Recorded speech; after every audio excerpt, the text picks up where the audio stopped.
So, good morning, everybody. See, this session will last perhaps an hour at the most.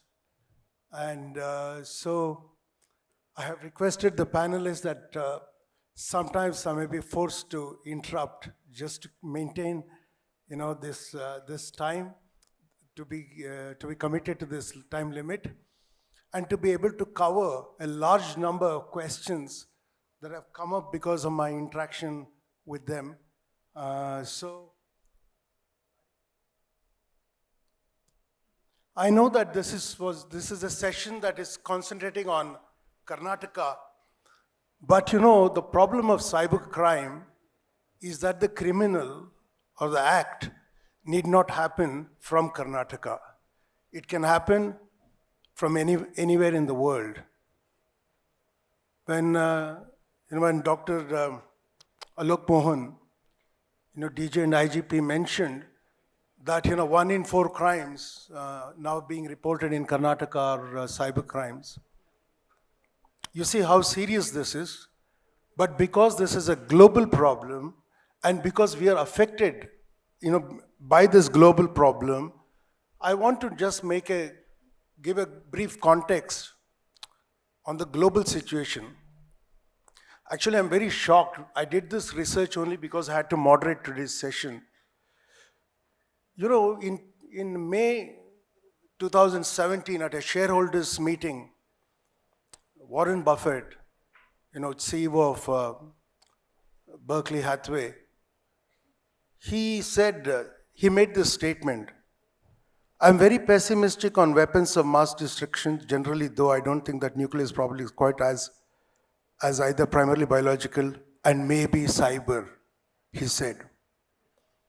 And that was the first time, although cyber crime we're talking about it for many decades now, that's the first time that somebody of economic importance, let me put it, made a statement like that. Again, 2 years later, in April 2019, he warned in an interview that cyber attacks are a threat on par with nuclear, biological, and chemical weapons. Because there are so many young people here, there are experts here, they may be bored with what I'm saying, but I think I need to set this context for you. I know there were some people here who have registered for this seminar for whom this will be perhaps repetitive, but I'll just go through it quickly. Last October, that is in 2023, the annual cybercrime report by Cyber Security Ventures. This is an annual report that comes that's sponsored by eCentire, I think. So they said, cybercrime is predicted to cost the world $9.5 trillion US. Not in the future, this year in 2024. $9.5 trillion. I mean, all said and done, India is hovering, give or take a little, at $3 trillion US, the entire Indian economy. We're talking about $9.5 trillion lost just through cyber, infringements and crime. If it were measured as a country, then cyber crime would be the world's 3rd largest economy after US and China. Cybercrime costs include damage and destruction of data, stolen money, lost productivity, theft of intellectual property, theft of personal and financial data, embezzlement, fraud, post-attack disruption to the normal course of business, forensic investigation, restoration, deletion of hacked data and systems, reputational harm, legal costs, and potentially regulatory fines. Many of you would have been victims in some sort or the other, through one or the other of these activities. I once lost $90,000 because I stupidly shared an OTP, through my wife. And a couple of months ago, or more, maybe 4 or 5 months ago, my entire Facebook account was taken over by somebody. I just couldn't do anything. I went to a police station, complained and all that, but there was nothing I could do.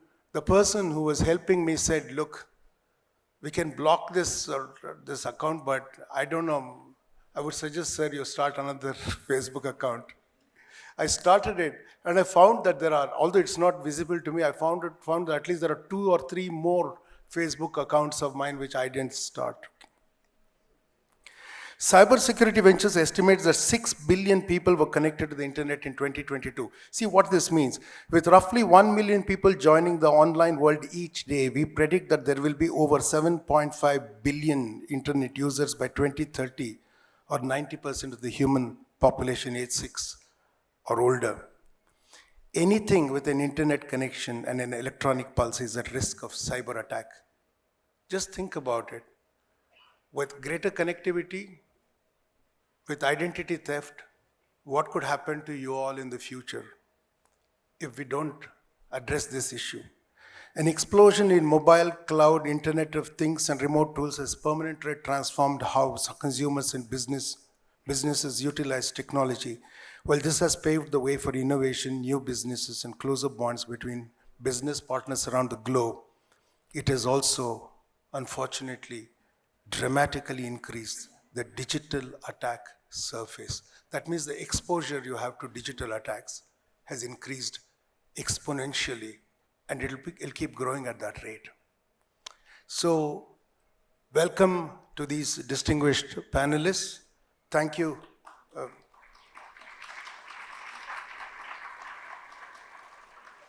Thank you.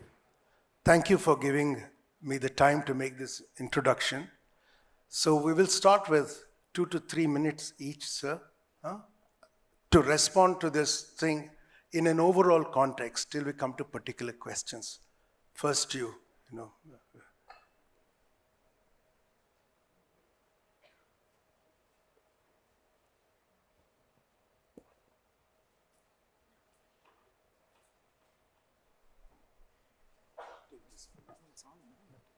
It should be working.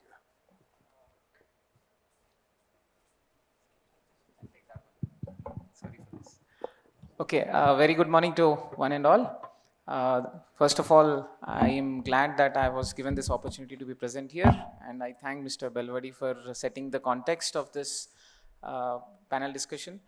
As you have already heard in the keynote address, every fourth crime in Bangalore city is actually a cyber crime. But of course, numbers apart, the kind of growth which we are seeing, or the exponential rise in the number of cases, if I only talk about India, and that too in Karnataka, we have seen more than 75% rise in just 1 year. And if you take 2 years figures, it is 183%. If you just take 2 years of figures and see the rise in cyber crimes. And he has already put out the global context of it. Things are becoming very, very complicated post-pandemic. We have seen moduses changing, we have seen the type of attacks changing, we have seen the technologies being used changing, AI being used more and more. Ransomwares have become more complex and complicated. The malwares are very sophisticated.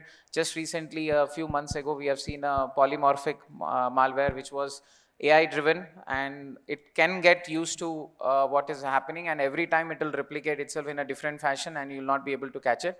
So the whole point here is, numbers apart, the business and the economy model apart, things are becoming very, very complicated, and they will become worse in coming years.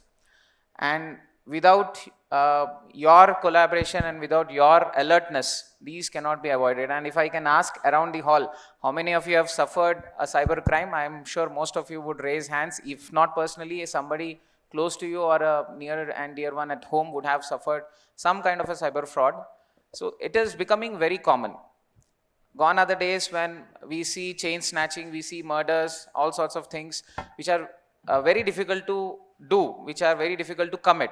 But these kind of crimes are much easier nowadays, because I can sit at home, I can just take a laptop. With a simple training, you have YouTube videos which are readily available to train yourself to conduct hacking, and you can just get into all these sorts of crimes. It has become more organized, more commercialized. We have even seen ransomware and cyber crimes being offered as a service. Now it is not conducted by a single person, it is a network across states. Not a single cyber crime actually happens committed by a person within the state. So if I'm a criminal, I would like to do it only somewhere else outside, And if you take the total crime in the country, 80% of the crime originates from only 4 states in India. That is as per the recent survey done by one of the organizations. So this is the scale of things, and don't presume that you will not fall for it. Nobody is secure here, including me, including you. It is just a matter of time and chance that you are not a victim till now. It can be tomorrow. The moment you let your guard down, it is the moment when you start falling prey for it. So we'll discuss further as and when the discussion proceeds further. I'm really glad that I got this opportunity. Thank you so much. Thank you. Thank you, DIG Vamsi Krishna, Dr. Shubhamangala Sunila.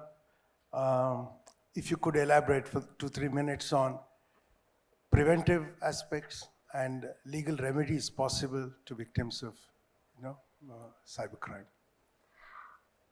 Very good morning to all. Thank you, Prakashji.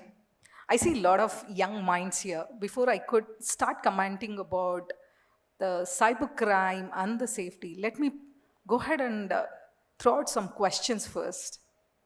For all the young minds here, anyways, by heart everybody is young here. I can understand that. So, what's the difference between the cyberspace and internet? Okay, let me throw the next question. How many of you don't have the smartphone here? I feel like I'm asking who is not breathing here. Sorry, I know that everybody is breathing and everybody is having a smartphone. How many of you have a smartphone without internet? Again, a stupid question. But still, we are in a state where we are not understanding what are the primary aspects which we are supposed to know at that stage when we are grabbing the smartphones, right? What's a cyberspace? What's the internet? What is cybercrime? What are these things which I'm going to deal on day-to-day basis? I'm very sure there are a couple of people here who even carries their smartphone to restrooms, right? Please accept. That's okay. If you don't raise the hands, I don't mind. But please do accept that, right? How many of you have the biometric lock for your phones? 99%, correct? But what if you have a malware or a ransom inside your phone, but you're having a biometric on that? Isn't it something like I'm having a thief at home and I'm locking the door and the gate, having something else also to lock, have a guard outside? What am I trying to do? Right? So simple to understand, but we make it so complicated to ourselves, saying that, "Hare yaar, cyber security is not my cup of tea. Let me not think about it. This is something to do with the IT guys. This is something to do with the police guys. Why am I supposed to worry about it?" So my next question, if that is the case, why do you want to use your part of cyberspace? So now let us understand what is cyberspace. Whatever the gadgets we have today, whatever the websites, whatever the database, whatever we talk about on the things where we are connecting, sharing, everything falls under the cyberspace. And let me tell you guys, hope most of you have an assumption saying that cyberspace and internet are same. No, that's an assumption. Whatever we spoke now about the gadgets, resource and data, that falls in cyberspace. And the medium of communication is internet. So where are we falling? What are we trying to not understand as? We want an advanced bike, advanced car, but we are not ready to go for licensing. We are not ready to go for insurance, and we are not ready to go for getting the training done. But we want to ride. And most important thing is we don't want to follow the rules, right? I would like to respect all the police here because they struggle so much, but still we are facing a lot of cybercrime. Why? One is less of awareness. Second thing, we all have one thing which has been prejudiced in the mind, and we have that belief saying that jo bhi hoga samne wale ghar pe, right? Let me tell you, we are talking about the cybercrime, cybersecurity, everything today at the moment, but how many of the servers are getting hacked at the back end? No idea. When is the cyber warfare? When is the next date? Anybody knows about it? Every second we are facing. We have... Doctor, we'll wind and we'll just come back to you. Yeah, sure. So with all the other things as aspects on the security, probably, yes, as Prakash ji said, we will be continuing with the discussion. But till then, I think we'll be having a lot of questions also from you to answer. Thank you, Shubhamangala avare.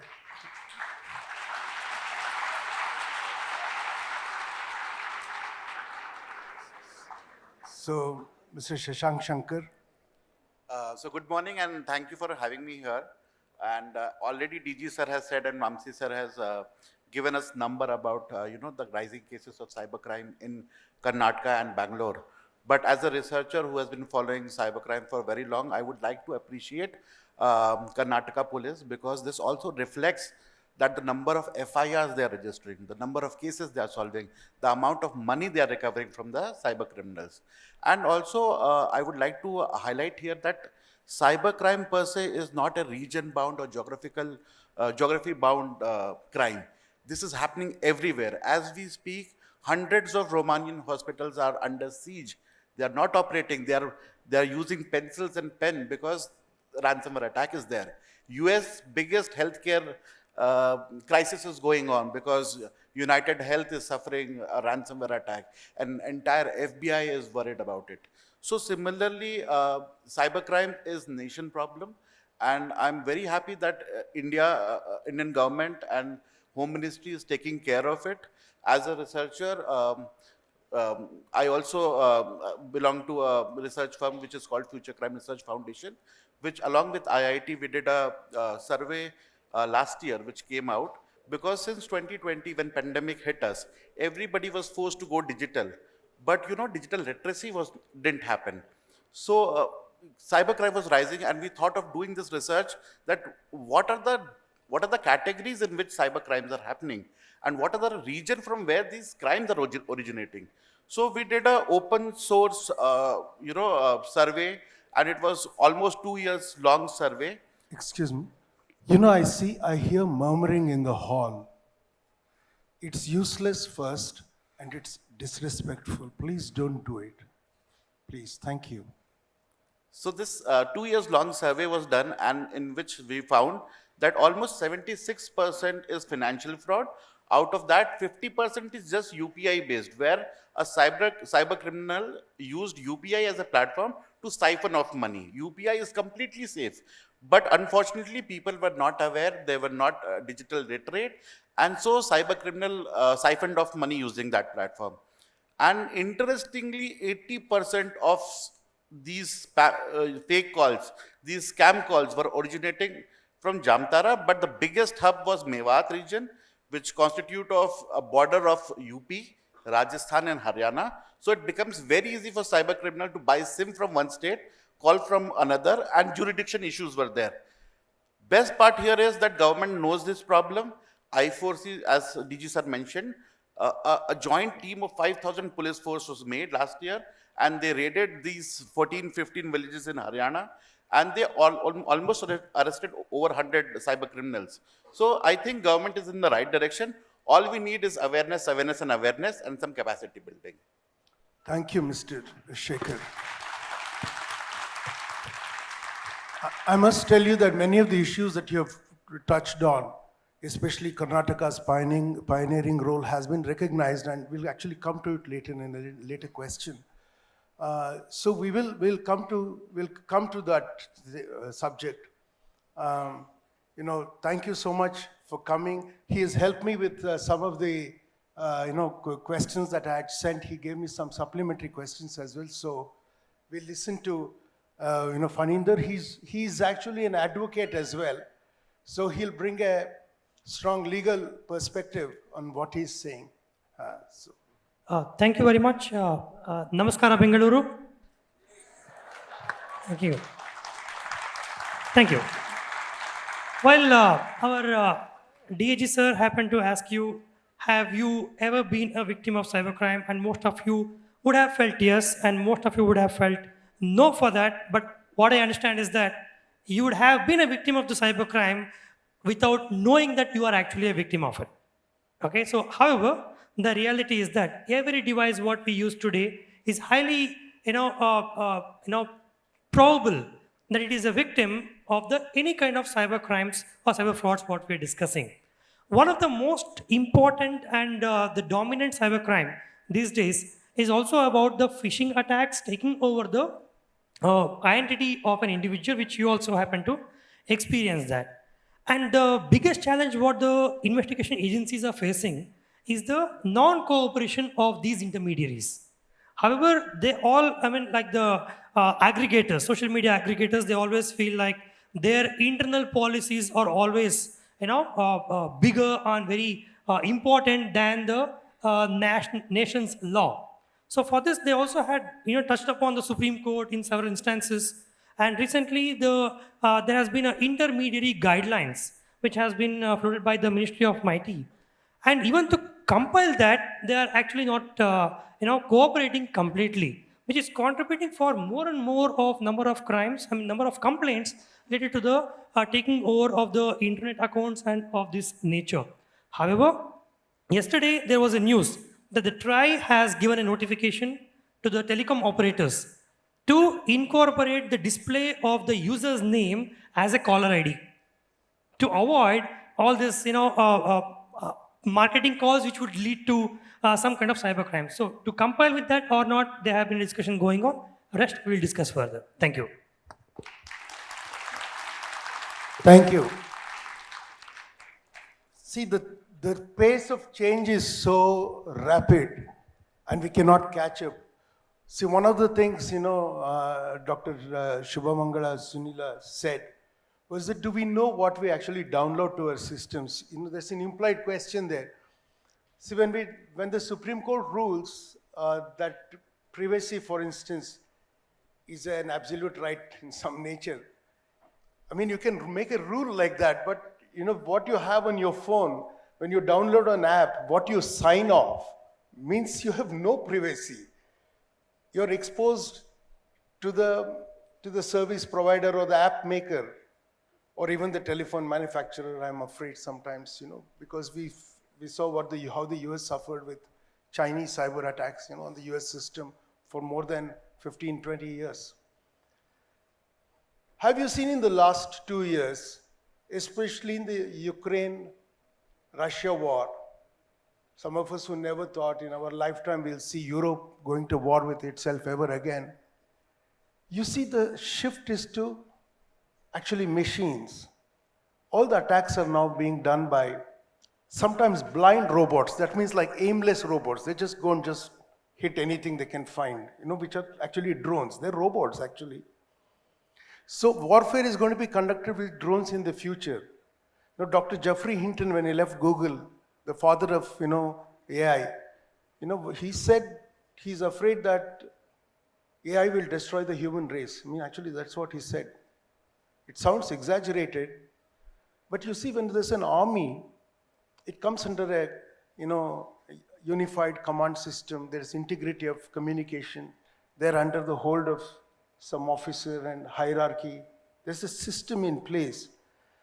But you have AI-operated machines, which are robots, which have generative intelligence capacity. If they go rogue, what can you do then?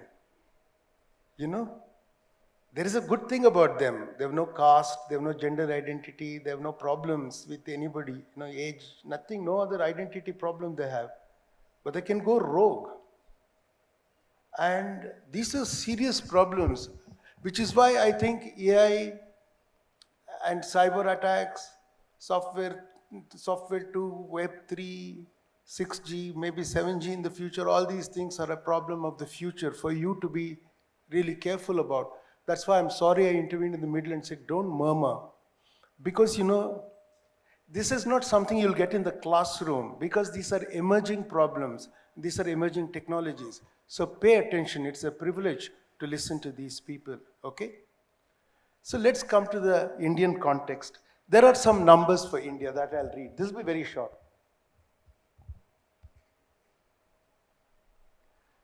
India's own cyber security market reached US dollars 6.06 billion last year. But the Hindu cited a study conducted by Forrester Consulting last year, which said that Indian organizations had failed to prevent 42% of cyber attacks. No, the police is doing very well. It's a really big problem. It's a problem for organizations, for homes, for parents. But 42% is a large number. If one in 4 is reporting cyber crimes, 42% is an extremely large number. Last week, the Hindu also reported that nearly 34% of users in India were targeted by local threats. That is some staggering thing. That is like some 7 crore 43 lakhs 85,324 incidents. September last year, the Hindustan Times reported that financial frauds accounted for 75% of cyber crimes in India. This was a study by IIT Kanpur. Nearly 50% of cases were related to UPI and internet banking, which is what Mr. Shekhar mentioned. Social media related crimes such as cheating by impersonation, those are your apps, by the way. Social media related crimes such as cheating by impersonation, cyberbullying, sexting, and email phishing accounted for 12% of online offenses during that period. I have a question to, Mr. Vamsi Krishna here. The DG IGP mentioned that the sum was returned to cyber victims, I think 70 crore, he said. Business Line reported in January this year that India lost 10,313 crores in rupees to cyber heists in 3 years since April 2021. 1,127 crore belonging to 4.5 lakh victims was blocked due to prompt government initiatives. But only 9 to 10% of the money was returned to victims, said Rajesh Kumar, CEO of India's Cybercrime Coordination Center, 14C. So is this true?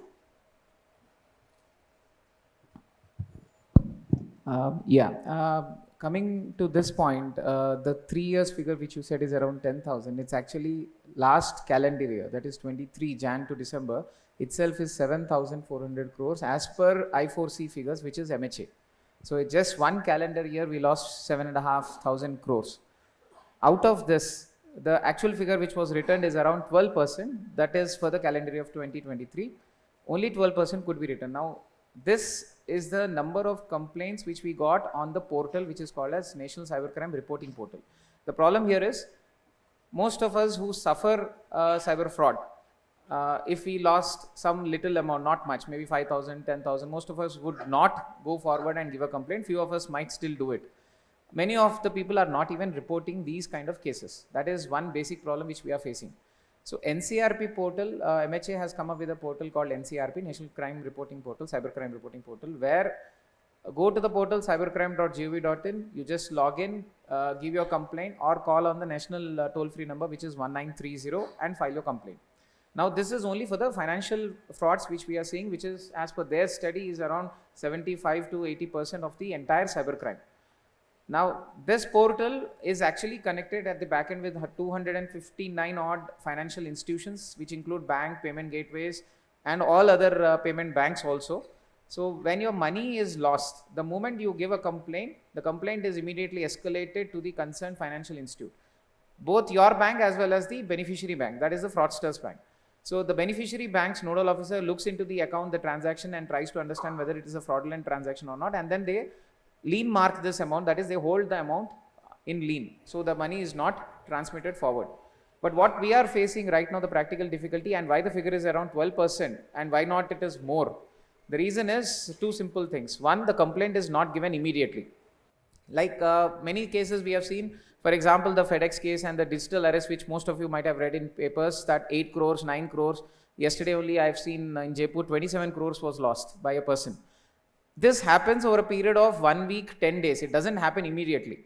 So the person is not losing this amount in one day. Investment frauds, the job frauds, all kinds of these kind of frauds are happening over a period of 1 week or 10 days. And after this 1 week or 10 days, the person is then realizing that I have been defrauded. This is one problem which we are facing. By the time it is 1 week, 10 days, the money which you have already lost is actually lost. It is not being recovered. That is one basic problem, major issue. Second thing, the moment you file a complaint, the banks at the back end are supposed to act immediately. Across the country now, since the complaints are rising in exponential number, the banks are also a little overstressed. There is a nodal officer who will actually go through each and every account. As per the guideline, RBI guidelines, they will go through each and every account transaction. This takes time. So we have observed the average response time of private banks and all these entities is around 1 week, 6 to 7 days. So you give a complaint, it will take another 6 to 7 days for them to respond at first level. Then another 6 to 7 days at next level. So this takes time, lot of time at the back end. Because of this, the money is getting siphoned off very quickly, but still we are able to save 12%. So this is a very good beginning which MHA has come up with. In a couple of years only, we were able to reach till 12%. And I'm hopeful that once the banks and all the other entities and including the awareness part is done, we will increase this number to a large extent. Another major issue is about the money mule accounts which we are also facing. Lots of people are suffering because of this mule accounts, where our accounts are opened because of deceit or with fraudulent KYCs, which creates layers for us to investigate and becomes more complicated. Money transfers out of the national boundaries also, wherein legal complications would come where he would be a right person to explain. So these are the practical issues which we face right now, but this is a very good initiative which is there, and I request all of you to kindly go through this and read it up, and so that it is easy for us to solve your cases. DIG Saab, I must tell you, I feel safer to have such a smart, police officer in charge of this, Thank you. But I have one cautionary note for all of us, to you all too. I think prevention here is better than cure. Be aware, be aware, be aware. I don't think anything is better than that. So I'll open this up, I'll give you one more case like this. I'm quoting from a newspaper, the same report. The police probe found that a one-bedroom house rented by accused was the back office for a massive fraud network operating across India, where thousands of people were cheated after being lured by strangers on social media to invest small amounts for high returns. In a similar case in Hyderabad in July 2023, the cybercrime police revealed that 15,000 victims were cheated of rupees 712 crore through 113 bank accounts created for fake companies as part of the fraud by a group of local operatives found to be linked to Dubai-based operators with China links. I think, this needs some elaboration. Please, you're welcome, to talk about this. Yeah, but you can come after the finish, maybe you can, So we can start with Shubhamangala Avaru. Yeah, this is a fact actually we have to accept. In this case, actually, this is a similar one which we had worked with the Noida case also. Sir would be knowing about that. In Noida 13, we had the similar case lodged for that, and we had more than 1,800 people who had lost money because of the same trend, where they used to say that you need to just invest 1,000 rupees and you will be getting 3,000 within 4 hours. And they used to start the chat on your WhatsApp, saying that, let me tell you, most of you might have got this message. You would get a message on WhatsApp saying, hello, are you free for 10 minutes? You can earn money. After that, they will introduce themselves with some pseudonyms. Then they will say that just go ahead and click on this ads. The moment you click on the ad, you will receive the money. Let me tell you, fact is, yes, you will receive money. How much? 50 rupees per click. So after one click, he will ask you to go ahead and submit your bank details, like your name, bank account, all the details, whatever it is required. Once you submit those details, he will go ahead and deposit that 50 rupees. Second click, yes, you're going to get. Third click, you're going to get. And every 30 minutes is when they are going to have this work done. And they will say that now you have to switch to Telegram, where you will have a receptionist. She's going to give you all the details and they will take you to the Telegram group. In the Telegram group, you will be seeing people similar to you doing the same job. They will take the screenshot also and post it on the Telegram saying that this is my work. And they will name the work also. They will say yes 1, yes 2 every 30 minutes. You will receive up to 1,000 rupees. Let me tell you. Practically, we have seen it, we have tried it.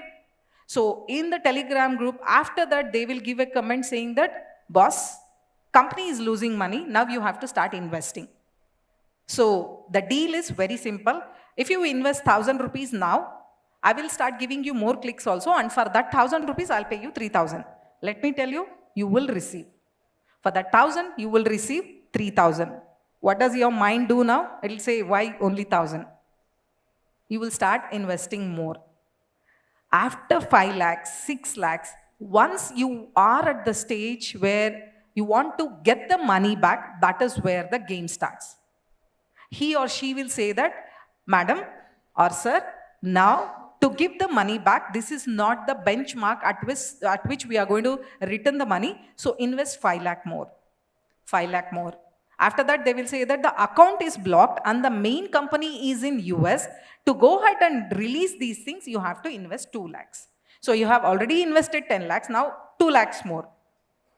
And they will give you all the required information. They will say that this is the website, this is the admin, everything they'll give you. And they will not switch off the phone, they will be in connect with you. But now the question comes. You're not getting the money back. As sir rightly said, it has been a week or so now. And they will also give another hint saying that I'll be giving different account numbers because of taxation. Okay? Because whenever you are depositing money, you are supposed to deposit to a company. But here, they will say that, no madam, I am giving somebody's account to avoid the tax. Okay? Now, when you are not getting the money after 10 days, that is when brain starts working in a reverse way. Now we will try to calculate saying that, why am I not getting the money back? You will try to convince them saying that my dad is ill, my mom is ill, I need to have some medicines get done, hospitalized sister is there, I need to get the money back, lot of things. Nothing works out. Then when you go to police station, it will be very late. So this is the similar case what sir is talking. And as he rightly said about the amount, people would be surprising saying that, is it that big amount? But it is true, because quickly in 30 seconds, I'll ask you one calculation.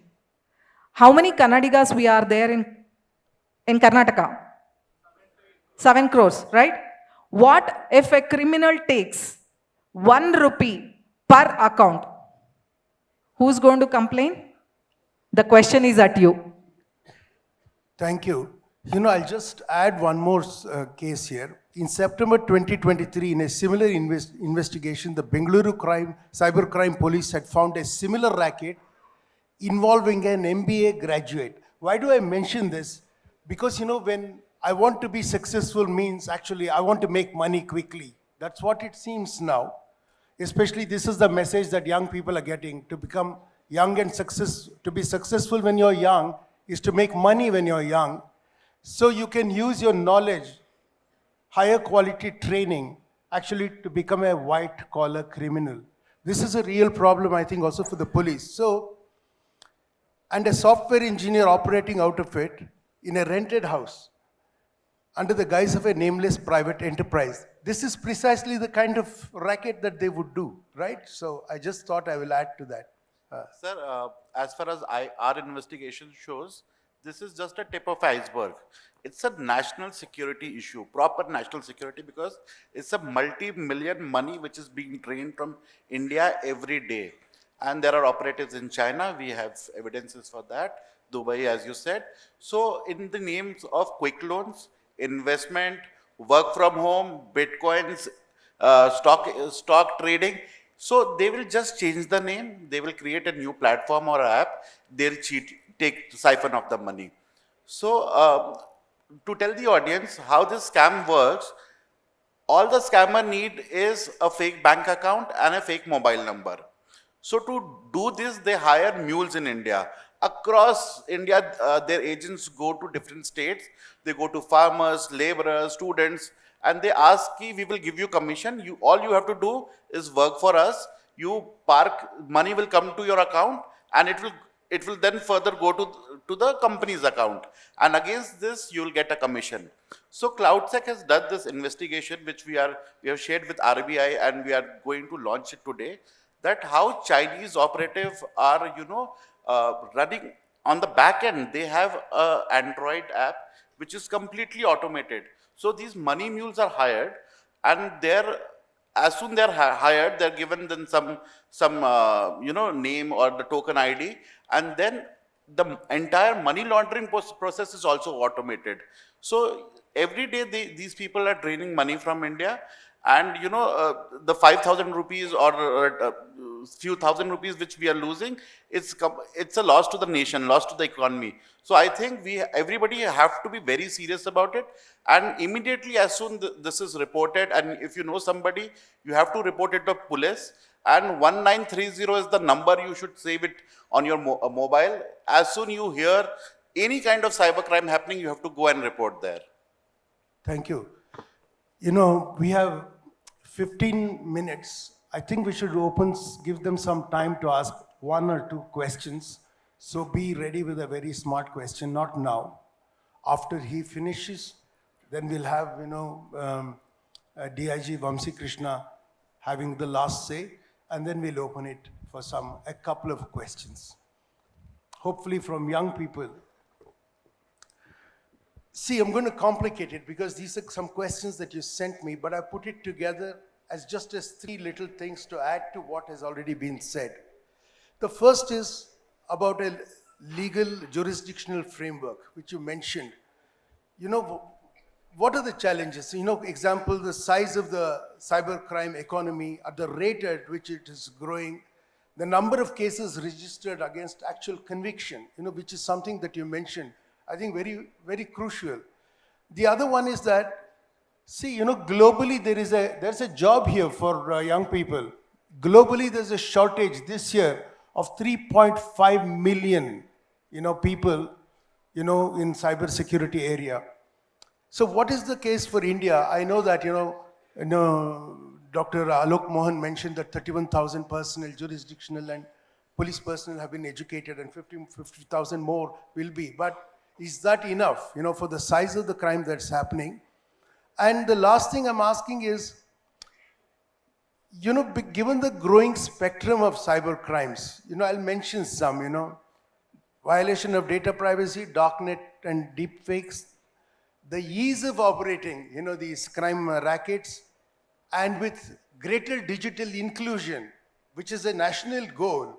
So the surface of, of potential crime also increases. So how do we sustain this training, coping with, limited infrastructure, and looking at prevention, legal remedies, and so on? After you finish, we'll have you, have the last word, and then a few questions, okay? So because, we will stick to time. I think that's important. Thank you. While this question is more about the cooperative and strategic approach for the investigation agencies, while we're discussing about the nature of crime which happens, say for example, one fraudster will defraud around 100 people across in India in one day. I'm just giving you a rough, example. It is not, the number is not the correct one. All the 100 people will go to their respective police station and raise a police complaint. All the 100 police stations are going behind one particular criminal. And we are actually putting 100 resources only to target one particular criminal, whereas the criminal side, they're using one resource to target 100 of the victims. So it requires... yes. So they have a very well organized network.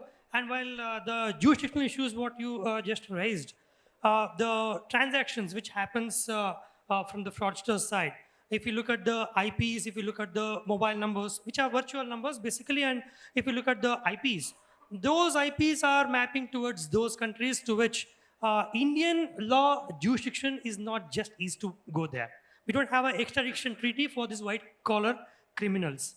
Okay, for this reason, the people have made the safe haven of Dubai-based, Dubai countries like Dubai, Panama kind of a country. These countries are showing the IPs where the law enforcement of Indian law enforcement cannot just like that go and take the people and come back to India for necessary enforcement of the law. So these are the ongoing challenges, and one big challenge which the enforcement agencies are facing today is the money trail.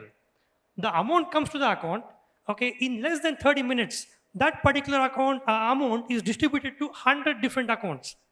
You are trying to identify this amount went to 100 of different accounts.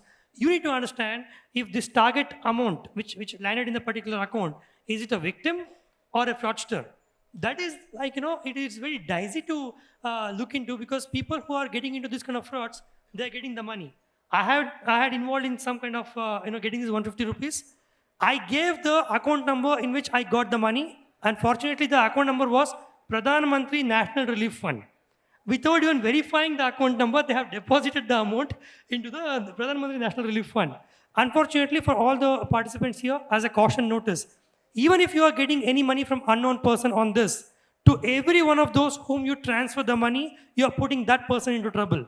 Because whenever the cyber crime is registered, all the accounts in which the money trail is happening, the account is blocked. So you are putting the people around you also into risk, and we have seen the blocking of the account just is a procedural aspect. To unfreeze that is a very complicated process. Thank you so much. Yeah, please. I'll just quickly add to that, that government has also with Jharkhand Police built something called Pratibimb app, which is just for the law enforcement. So as said, Just repeat that so that it registers to everybody. there What is is the something, app? the app is, the service, it's a platform called Pratibimb. It is only for law enforcement. So any number is flashed with law enforcement that it is involved in scam. They go and report there, and you know, all the state police can go there and check. They can also identify this number was involved in what all crimes from what all states. So that government is working on, and also government is also initiated a step where you send for the first time, if you send money to a UPI account or a bank account, there is a window of 5 hours, and you can then recall the money. So government is making steps in countering these. Thank you. Just to summarize, see, I used to be a crime reporter, earlier. There is this age-old wisdom in the police department, which I think is true. Typically, you won't be cheated if you're not if you're not greedy. It's, if you get lured if you get money out of turn, it's wrong, and because they exploit your greed, and that's how you get cheated. Which is what, in a sense, I would say, ನೀವು ಹೇಳ್ತಾ ಇರೋದು ಯಾಕೆಂದ್ರೆ ಏನೇನೋ ಇರುತ್ತೆ ದುಡ್ಡು ಬರುತ್ತೆ ಅಂತ ಅದಕ್ಕೆ ಹಿಂದೆ ಬಿದ್ದರೆ ಏನಾಗುತ್ತೆ ಅಂತ ಹೇಳ್ತಿದ್ದೀರಾ. So what you're used to summarize, you are saying that this is a national problem. It's not just an individual, something happened to me problem. It's actually because the problem is national and the racket is international. When you lose money, India loses money. And that is a big problem. And what overall you are saying is we need a jurisdictional framework that recognizes this and responds to it with this kind of complexity. ಅಂದರೆ ಇದರ ವ್ಯಾಪ್ತಿ ಆಳ ಎರಡನ್ನು ತಿಳ್ಕೊಂಡು ಮಾಡೋ ಥರದ್ದು ಒಂದು ವ್ಯವಸ್ಥೆ ನಮಗೆ ಬೇಕು. So if you could summarize, how in the future we should respond to this, it will be great. And I'll open it for questions. We can go on and on and on, but the time is very short, so I'll just keep it very simple. A couple of things. First, we need to understand why do we fall prey, as he has mentioned about greed. There is an interesting study done on this particular aspect in University of Florida once. Most of you might have read the book called Thinking Fast and Slow by Daniel Kahneman. It talks about two system thought processes. One is system 1, one is system 2. System 1 talks about your intuitive reaction. That is the way you take decisions in life. It basically talks about game theory and how you take decisions in life. Just to give an example, if I walk into this room, I might not think much where to sit, in which chair to sit. So that is a system 1 thought process where I decide a particular chair to sit and sit immediately. But if I want to join a particular college, maybe one particular university, which stream to join, I might take more time to think on this aspect, where I weigh all my options. This is the system 2 thought process which kicks in, and we think with the system 2, which takes more time. Kahneman talks about saying that there is an inherent bias towards system 1 in every human life thought process. So we tend to shift more towards system 1 because it makes our life easy. We don't want to spend much time thinking. Otherwise, our lives become very complicated. For every small thing, we start thinking so much, then it becomes very difficult. It is unmanageable. So there is an inherent bias. We move towards system 1. And this is where people will encash the social engineering aspect of what we call as human hacking. Is when I send you a message, I make sure that you tend to believe this. It will be crafted in such a way that you would want to believe this. All of us, if I ask you everyone, there is no easy money in the world. All of us will say this is right. Nobody would not say that it is not wrong. Definitely everybody would say it is definitely, there is no easy money in the whole world. But still, why do we fall prey for it? It is just because not only greed, but we want to believe this particular aspect. So whenever you get any message, the simplest solution which I can give you, because the kind of moduses which ma'am has just discussed, it keeps evolving. We have not seen these kind of cases a year ago. We'll see something different maybe next couple of months. It keeps changing. So I cannot keep on telling you, okay, this type of crime will happen, that type of crime will happen. This is not a solution. The simplest solution is whenever you get something, whenever you are about to do something online or trying to take a decision online on something, take a step back, think once, take a time. There is no easy money which can come to you. There are no easy tasks which, if anything is too good to be true, don't believe it. That is all the bottom line is. Work from home, whatever it is, nobody will give you money for just clicking a 5-star rating. It is not true. So please do not believe anything which you see. In the age of deepfake, and most of you are AI experts also, in the age of deepfake, nothing is true. In fact, it will rise up to almost 90% of online content will be deepfake by 2026 as per Europol study. So what I would like to say is understand the psychology of the perpetrator. For him, it is just one person out of you falling prey. That is enough for him. But for us, all of you need to be alert. So it is the battlefield is too skewed that way. If you talk about cyber battlefield, it is very difficult for us to manage. This is one aspect. And regarding the collaboration, anyway, it is ongoing process. Internationally also, UN is also trying to pitch in with a convention. So we are already doing that. One simple alert point which I would like to tell you is when you adopt a technology in life, try to understand that first and then adopt it. Like most of us started using smartphones. There was a study. On an average, we have around 80 apps in our phone. But generally, we use 6 to 8 apps a month, not more than that. Most of us would only use 6 or 8. Most of us do not even know many of the features inside our own phone. What are those features are. But still, we would want the highest end possible smartphone. Why? I don't understand. When we don't know how to use it, we still want to use it. UPI, most of us did not understand, but the criminal understood first how to commit a crime. Then we started catching up. AEPS, most of us did not know that biometrics would be locked, can be locked. It has been there. UID has been telling, please lock your biometrics. But when the criminal started building his silicon fingerprint, then we started realizing that we can block our biometric. So we always catch up. So please don't do this. Please understand the technology before you adopt, then use it. Understand the risks with which it comes. Then please adopt, then most of us will not fall prey for it. Thank you.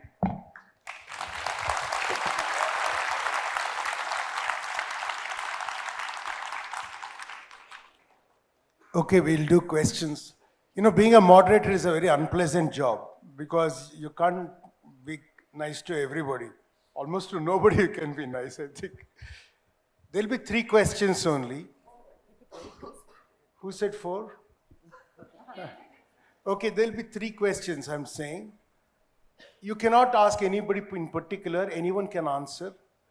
We'll take all the 3 questions and then open it up for them to do. And we'll do it till, you know, your compeer comes on stage and asks me to stop, okay? So I'll not take the entire blame. So 3 questions. Anybody? I can't see any hands. Hello. I see one. I already have them. One already has the mic. Okay, you first. Anybody else? I see many. Stand up. I can't see. 2. Okay, 1 for the lady. So we'll do 4 questions. Okay, I'm sorry. One of you is going to miss out. I'm sorry. Sorry. Yeah. Okay, good afternoon to everyone. So I want one of the panelists to educate us about some of the insights of cybercrime that we might commit as youngsters, which might be, we do it unintentionally. So basically, which we might feel is safe is actually considered to be as a crime. So can you educate us some of such crimes which we do unintentionally?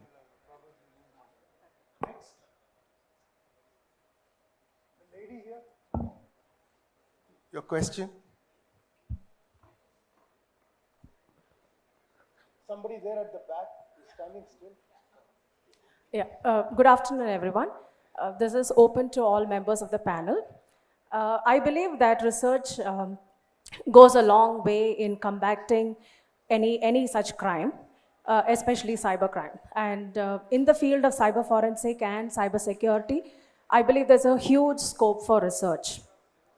Research is where academic institutions like ours can come in and help or collaborate. Sure, madam, I would suggest you get to the question. You made your point. Yeah. Right. Research is Sorry. important. Yes, sir. So I would like to know what are the initiatives by the government of Karnataka or India with respect to encouraging research by the academic institutions. It could be with respect to funding opportunities or even collaborating with organizations like yours to take up the research projects. Thank you. So academic collaboration with academic, and his is what kind of crimes could be committed in the future. So.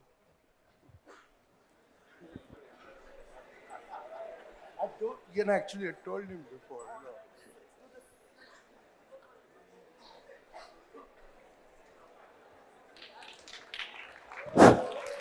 Sir ಮೊದಲನೇದಾಗಿ ಎಲ್ರಿಗೂ ನಮಸ್ಕಾರ sir ನನ್ನ question ಏನಂದರೆ actually we are the real criminal sir ಯಾಕಂತ ಹೇಳ್ತೀನಿ because we are the one ಇಲ್ಲ ಪ್ರಶ್ನೆಗೆ ಬರ್ಬೇಕಂದ್ರೆ ಬೇಗ ಡೈರೆಕ್ಟ್ ಪ್ರಶ್ನೆ ಸರ್ ಎಲ್ಲದಕ್ಕೂ ನಾವೇ ಆಕ್ಸೆಸ್ ಕೊಡ್ಕೊಂಡು ಹೋಗ್ತೀವಿ ಲೈಕ್ ಎಲ್ಲದಕ್ಕೂ ಅಲೋ ಅಲೋ ಅಂತ actually we are the criminal sir ಅದ್ರ ಬಗ್ಗೆ ಏನಂತೀರಿ sir that is my question sir thank you sir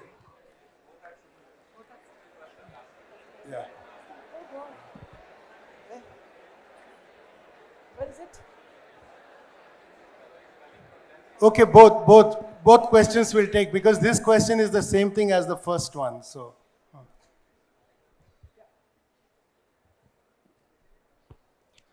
Hi, this is Kishore here, founder and CEO of Shashank Labs, cybersecurity research, services and training company. My question to especially Mr. DIG officer. There was a crime that was committed. It was, loss of money for a coconut vendor. He came to me. I asked him to go to the police station. He went there. That happened within 2 days of the crime that was committed. And a complaint was taken. Even after 3 months, he did not get any. Like for him, 5,000 is good amount. I'm not sure I'm glad to hear that 70 crore was recovered. But how many of 2,000, 5,000 are recovered? Number one. Number two, after 3 months when he went back to that police station, police said "Ayo, cyber crime ga hakputidare nammanna." This is the mindset that they had. So my question to you is,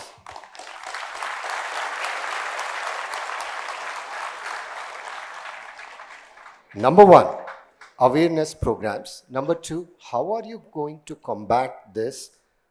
Not by, human efforts. Do you have any plans to automate, to register and to resolve such issues, minor issues? So we should look at the interface, see, the thing is, all of you are applauding. Once the, traffic police people called me for some presentation to make into how to make communication, I said one of the problems with the police is that they're defensive. The crimes are committed by us. Like he said, traffic violations are done by us. And the police is always blamed for not managing it well. Why can't we manage ourselves better, Yeah, hello, good morning. My name is K.R. Prakash. Yeah. Okay. Now you are able to hear me? Loudly, please. Okay. Yeah, my question is see, we have in the system, it's continuously evolving, right? Now currently, whatever the criminal cases, most of the criminal cases now cracked by using the mobile numbers, right? SIM cards. See how we allocate a PAN number and a SIM cards and Aadhaar card. See, why can't we restrict, or what is stopping us to make each individual to have a single bank account? It's a single saving account. If it is a company, it's only current account. Why we are... Yeah, because your question is not clear.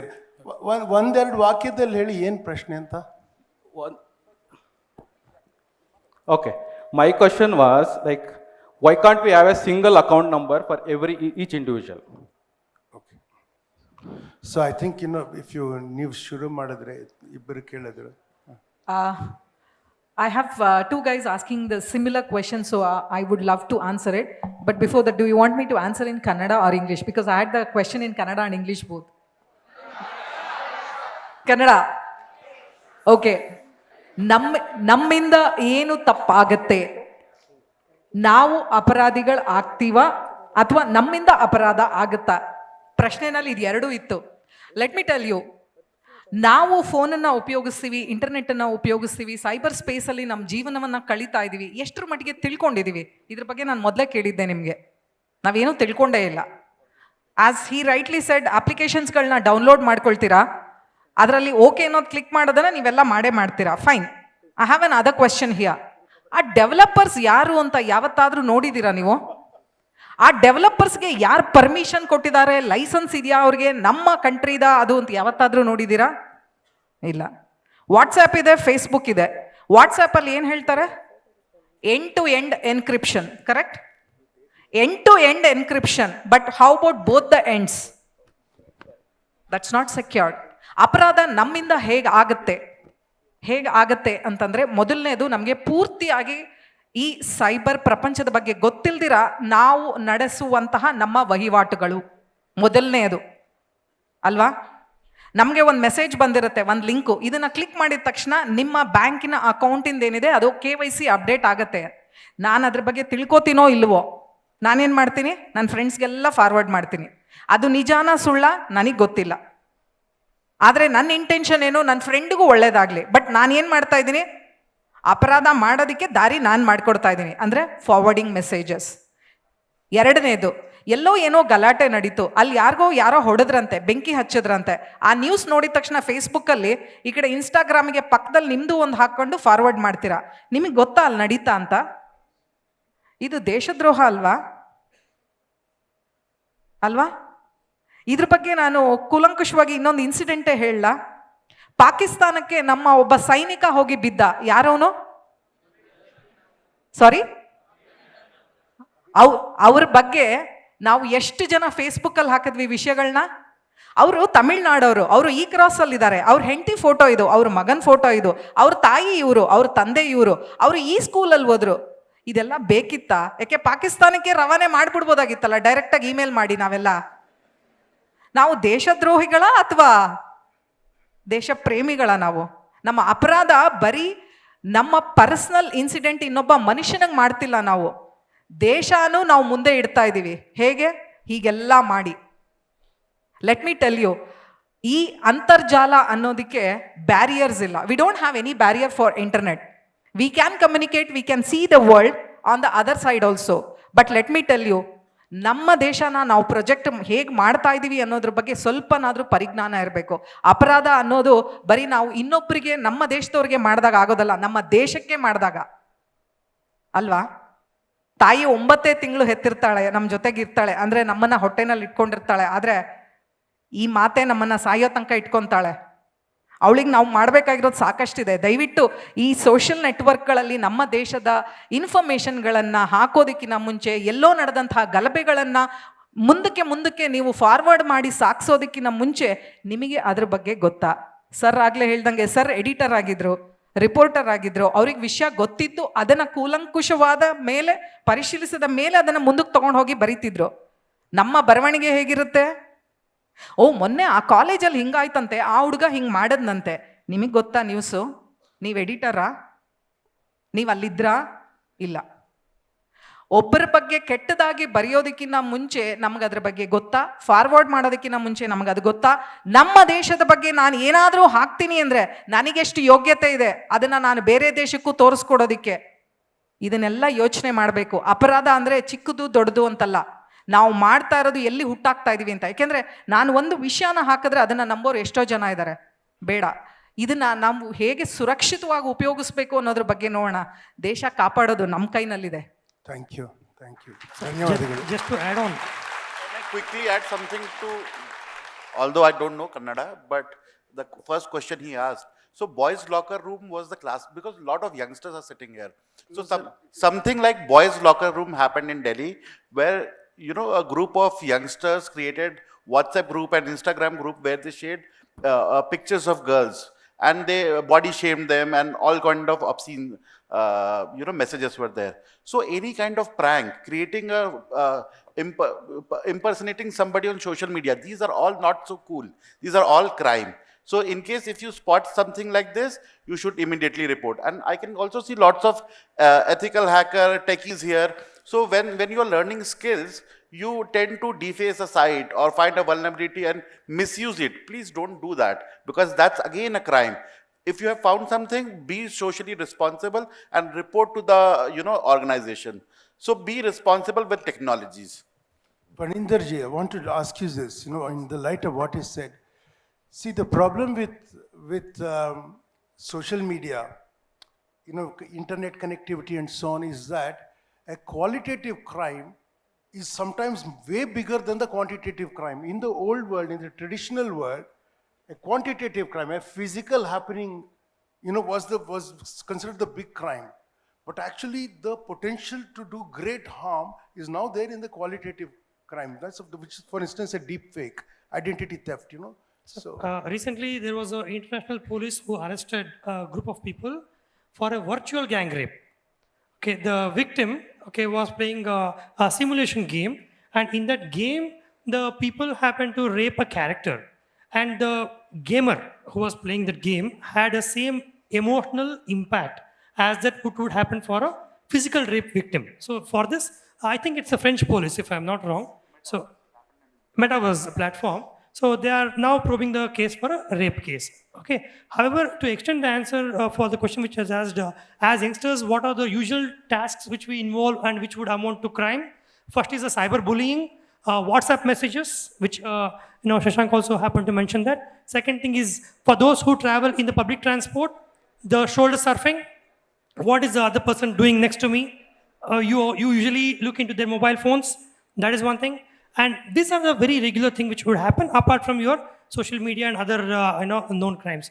To take up the question of why one number or one particular account cannot be restricted.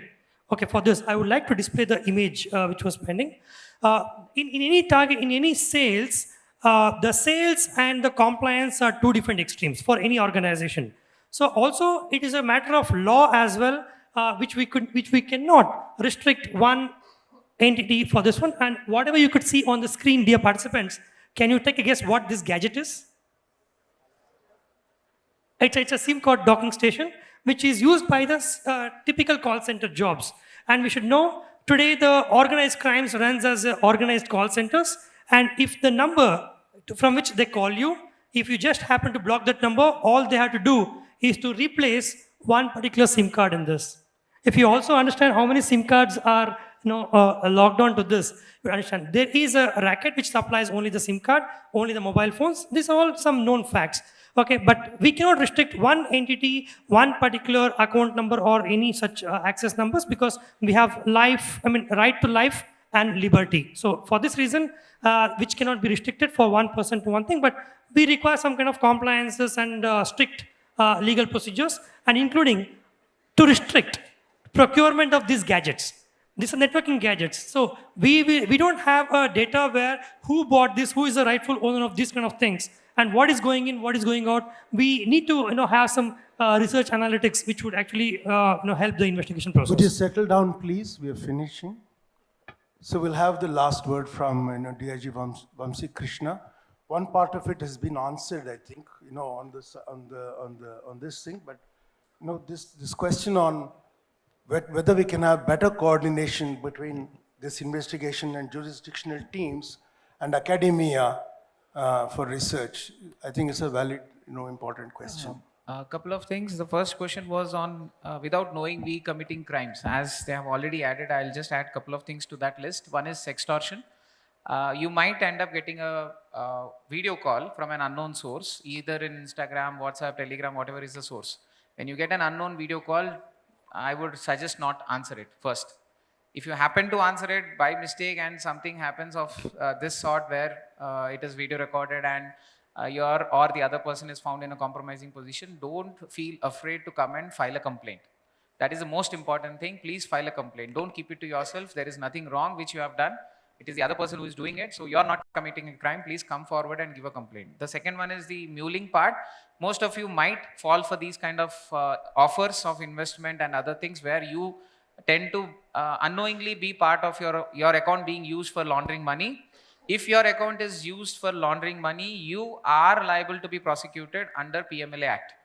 So please be aware, please do not allow your account to be used if somebody is asking money to be transferred to somebody else, which is not known to you, which you have not transacted yourself, there is no business transaction between you and the other person, please don't do it. Coming to the automation part, the question which the gentleman had asked, resolution and automation, that is the NCRP portal was actually initiated for this purpose only. That is how it started. Most of the things are automated. The last fag end part of it is still pending, where the banks are trying to automate the automatic identification of laundering telltale signs. Some part is done, like we have suspicious transactions which can be identified, some is not done. RBI is still working on it. Many fintech companies are working on it using AI also. Once that is done, the nodal officer's job would be easy, everything would be automated. The financial fraud, once reported, would get automatically blocked. But of course, this portal is also being misused for genuine transactions also. The next one was about research, which ma'am had asked. Research opportunities for students as well as for everybody else. When it comes to Karnataka Police, we at CCITR, which is in CID, we offer internships for students. Many college students come to us. We are overwhelmed with applications every year, but our intake is a little limited because our capacity is a little limited. So we filter out, we take them in different domains, AI, deepfake, cryptocurrencies, like that, and we offer internships for 3 years, 3 months also. We are planning it to have a longer internship for MTech students for a year or so. The second part is on the research, where we have recently offered a hackathon on 3 different domains, and we got more than 370 applications. It is happening this Saturday. 370 teams are participating in this hackathon, so which is first of its kind. I'm really thankful for that. FSL also, the State Forensic Lab also offers internship. Many other institutes are there. Police Computer Wing also offers internships for research. And we are open to collaboration with any entity. Like we have collaborated with DSCI, Initiative NASCOM. We are open to any entity which wants to do research. Anyone, like IIT Kanpur is actually, the Future Crime Foundation is actually run by ex-police officers also. So we are open to anyone who wants to do research. They just need to come up with a proposal. Recently, a college had also approached me and we are doing with them. So it is open to anyone. Everyone is welcome to collaborate, and we are more than happy to take help from any possible source which we can. Most of the things are already covered. Anything which I missed out, then I would like to add, no problem with that. So we are out of time, I think. Before I hand it over to the compeer for future proceedings, I would like to just really thank the panelists for wonderful insights. It's been a really rewarding session.